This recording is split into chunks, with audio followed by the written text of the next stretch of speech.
il s'est passé ça. Et il s'est passé autre chose aussi qui m'a beaucoup marqué. Il y a une expérience qui m'a beaucoup chamboulé. Et c'est en fait, un soir, je dormais. Je me suis endormi comme tous les soirs, normalement. Et je me suis réveillé, j'étais dans le noir total. Et en face de moi, il y avait un escalier en lumière, avec 3 marches, mais normalement, il en fallait 5. Je voyais qu'il y avait un trou. Et devant ces escaliers-là, au bout de ces escaliers-là, il y avait une porte immense, avec des bordures en or, etc., des gravures. Je me dis, mais c'est pas possible, je vais pas pouvoir monter les marches. Il manque 2 marches. Je monte la première, la deuxième, la troisième. Et je vois que c'est des marches qui sont en lumière et qu'il manque ces 2 marches-là au milieu. Et je me dis, mais ces marches-là, ils manquent, ils sont pas là. Parce que ma marche avec Dieu, elle n'est pas finie. Et je me dis, mais c'est pas possible, je vais pas pouvoir ouvrir cette porte-là. Là, la porte, elle s'ouvre toute seule. Il y a une main qui vient et qui m'attrape. Et qui me tire à l'intérieur. Et là, d'un coup, c'est lumineux. Et je suis aveuglé par la lumière. Et là, je vois un ciel bleu d'une beauté incroyable. Des oiseaux dans le ciel que j'avais pas vu. Jamais vu. Des bâtiments en or tout simples, mais incroyablement beaux. Des grands champs avec des gens qui moissonnaient dedans et qui étaient en train de rigoler aux éclats. Et là, en fait, je comprends tout de suite. Je comprends tout de suite et je me dis, waouh, je suis au paradis. Et à ce moment-là, je suis rempli de joie. Et je croyais que j'étais mort, en fait, que j'étais décédé.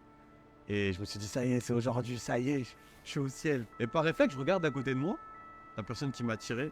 Et là, je vois un homme immense, tellement grand que j'arrive même pas à voir sa tête. Et où je pense que c'était son visage, c'était juste lumineux. Et je vois une grande tunique blanche. Et là, je comprends que c'était Jésus. Parce que c'était lui le chemin qui m'avait amené jusqu'ici, qui m'avait tiré. Par réflexe, je sais pas pourquoi, mais je me suis retourné. Je me suis retourné de où je venais dans cette pièce-là qui était noire. Et là, je vois toute ma famille. Et là, je peux vous dire que je suis tombé à genoux et j'ai pleuré toutes les larmes de mon corps comme un enfant. Et je dis, Seigneur, révèle-toi à ma famille comme tu l'as fait pour moi. Montre-leur que c'est toi le chemin. Montre-leur qu'il y a une différence. La personne que tu es dans la Bible et la personne qu'on m'a dit que tu étais avant, que j'ai lu que tu étais avant, que les gens croient à l'extérieur que tu es, peu importe leur croyance, fais pas qui tu es vraiment. Montre à ma famille qui tu es vraiment. Montre-leur ta vraie personne. Montre-leur que c'est toi le chemin, la vie et la vérité. Montre-leur que c'est toi qui nous amène ici. Et je commence mais vraiment à suffoquer, à pleurer. Et là, Jésus me regarde dans les yeux, il me regarde et il me dit d'accord. Jésus me regarde et il me dit d'accord.